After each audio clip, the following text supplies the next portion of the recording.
அனைவருக்கும் ஆர்சிசியின் அன்பான வணக்கங்கள். இன்று நாம் பொருளாதாரத்துல 6ஆம் வகுப்பு முதல் 10ஆம் வகுப்பு வரை உள்ள மிக முக்கிய வினாக்கள் இன்று நாம் பார்க்க போறோம். அதற்கு முன் நீங்க சேனலை சப்ஸ்கிரைப் பண்ண மறக்காம சப்ஸ்கிரைப் பண்ணிக்கோங்க. முதல் வினா, டேஸ் வருவாயை தலா வருமானம் என்று அழைக்கிறோம்? ஆப்ஷன் ஏ சராசரி, ஆப்ஷன் பி மொத்த, ஆப்ஷன் சி மக்கள், ஆப்ஷன் டி மாத. சரியான பதில் ஆப்ஷன் ஏ சராசரி வருவாயை தலா வருமானம் என்று நாம் அழைக்கிறோம். இரண்டாவது வினா, G8 நாடுகளின் கூட்டமைப்பில் உறுப்பு நாடாக இல்லாத நாடு எது? G8 நாடுகளில் கூட்டமைப்பில் உறுப்பு நாடாக இல்லாத நாடு எது? Option A Japan, option B Canada, option C Russia, option D India. சரியான பதில் ஆப்ஷன் டி இந்தியா. ஏன்னா G8 கூட்டமைப்பில் இந்தியா இல்லை. அடுத்தது மூன்றாவது வினா, சார்க் கூட்டமைப்பின் உறுப்பு நாடுகளில் இல்லாத ஒன்று எது? சார்க் கூட்டமைப்பில் உறுப்பு நாடுகளில் இல்லாத ஒன்று கீழ்கண்டவற்றில் எந்த நாடு?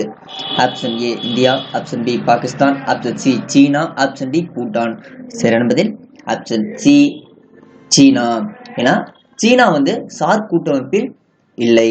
இப்ப நம்ம சார்க் கூட்டமைப்பு பத்தி பார்ப்போம். சார்க் கூட்டமைப்பு டிசம்பர் 8, 1985ஆம் ஆண்டு அமைக்கப்பட்டது. அதன் தலைமையகம் எங்கு உள்ளதுன்னா நேபாளம், காத்மண்ட். எந்த ஆண்டு அமைக்கப்பட்டதுன்னா டிசம்பர் 8, 1985. தலைமையகம் எங்கு உள்ளதுன்னா நேபாளம், காத்மண்ட். அடுத்தது சார்க் அமைப்புல கடைசியா எந்த நாடு சேர்ந்துச்சுன்னா ஆப்கானிஸ்தான். ஓகே. நாலாவதுனா, முதன்மை காரணிகள் என்பன டேஸ்? ஆப்ஷன் ஏ நிலம், மூலதனம், ஆப்ஷன் பி மூலதனம், உழைப்பு, ஆப்ஷன் சி நிலம், உழைப்பு, ஆப்ஷன் டி இவற்றில் எதுவும் இல்லை. சரியான பதில் ஆப்ஷன் சி நிலம், உழைப்பு. முதன்மை காரணிகள் என்பன நிலம், உழைப்பு. ஓகே. ஐந்தாவது வினா, தொழில் முனைவோர் டேஸ் என அழைக்கப்படுகிறார்?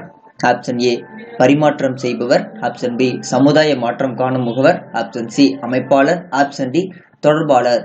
சரியான பதில் ஆப்ஷன் பி தொழில் முனைவோர் சமுதாய மாற்றம் காணும் முகவர் என்று அழைக்கப்படுகிறார். ஆறாவது, உற்பத்தி காரணிகளை டேஸ் ஆக பிரிக்கலாம்? உற்பத்தி காரணிகளை டேஸ் ஆக பிரிக்கலாம்? Option A 3, option B 2, option C 4, option D 6. சரியான பதில் ஆப்ஷன் பி 2. ஏழாவது, டேஸ் பொருளாதாரத்தின் தந்தை என அழைக்கப்படுகிறார்?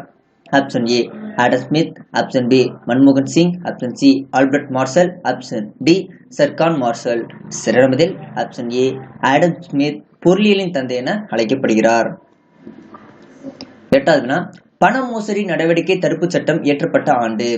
எந்த ஆண்டு பண மோசடி நடவடிக்கை தடுப்பு சட்டம் இயற்றப்பட்டது? Option A 2002, option B 2001, option C 1999, option D 2004. சரியான பதில் ஆப்ஷன் ஏ 2002.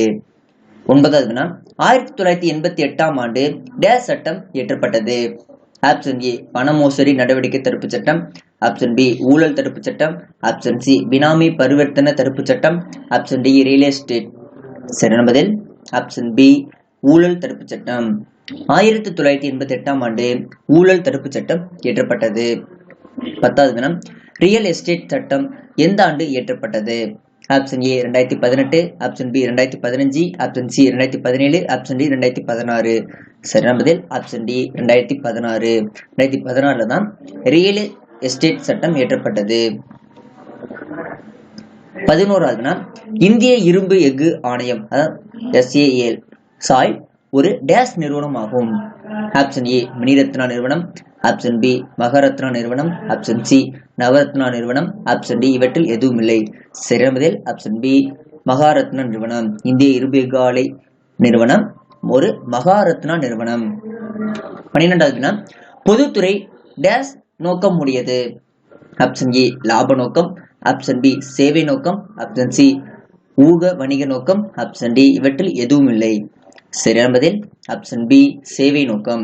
பொதுத்துறை நிறுவனங்கள் அனைத்தும் சேவை நோக்கம் கொண்டது. 13வது, மார்ச் டேஸாம் ஆண்டு அமைச்சரவை தீர்மானத்தால் திட்டக்குழு அமைக்கப்பட்டது? எந்த ஆண்டு திட்டக்குழு அமைக்கப்பட்டது? Option A 1950, option B 1947, option C 1951, option D 1949. சரியான பதில் ஆப்ஷன் ஏ 1950. எந்த ஆண்டு திட்டக்குழு அமைக்கப்பட்டதுன்னா 1950 மார்ச். 14வது இந்தியாவின் பொதுத்துறை நிறுவனங்களின் தந்தை என்று அழைக்கப்படுபவர் யார்? இந்தியாவின் பொதுத்துறை நிறுவனங்களின் தந்தை என்று அழைக்கப்படுபவர் யார்? Option A Jawaharlal Nehru, option B Gandhi, option C Rajaji, option D doctor V Krishnamurthy. சரியான பதில் option D doctor V Krishnamurthy இந்தியாவின் பொதுத்துறை நிறுவனங்களின் தந்தை என்று அழைக்கப்படுகிறார்.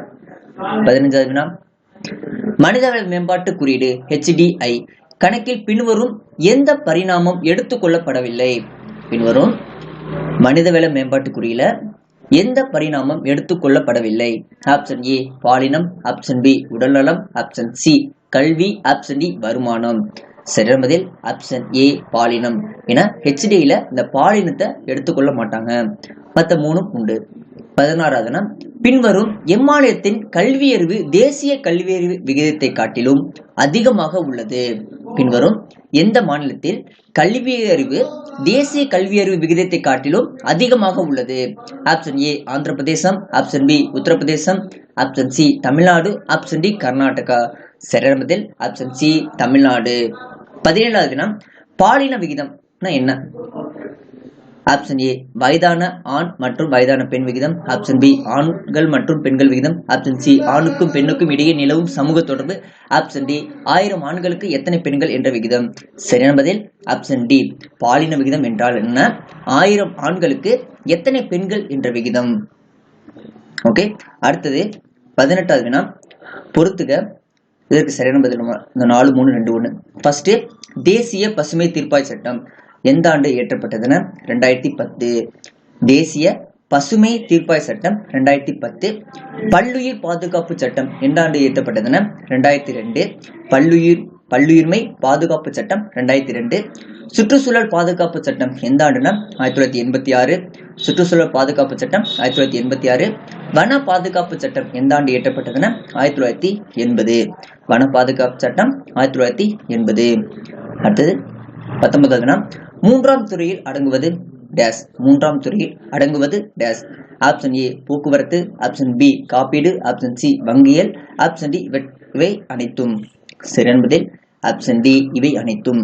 மூன்றாம் துறையில் அடங்குவது எதுனா போக்குவரத்து, காப்பீடு, வங்கியல். 20வது எந்த துறையில் தொழிலமைப்பு முறை சேர்க்கப்படவில்லை? எந்த துறையில் தொழில் அமைப்பு முறை சேர்க்கப்படவில்லை? ஆப்ஷன் ஏ முதன்மை துறை, ஆப்ஷன் பி இரண்டாம் துறை, ஆப்ஷன் சி சார்பு துறை, ஆப்ஷன் டி தனியார் துறை. சரியான பதில் ஆப்ஷன் டி தனியார் துறை. தனியார் துறையில் தொழில் அமைப்பு முறை சேர்க்கப்படவில்லை. ஓகே நண்பர்களே, இன்று நாம் பொருளாதாரத்துல மிக முக்கிய வினாக்கள் என்று நாம் பார்த்தோம். நன்றி, வணக்கம். நாளை மற்றொரு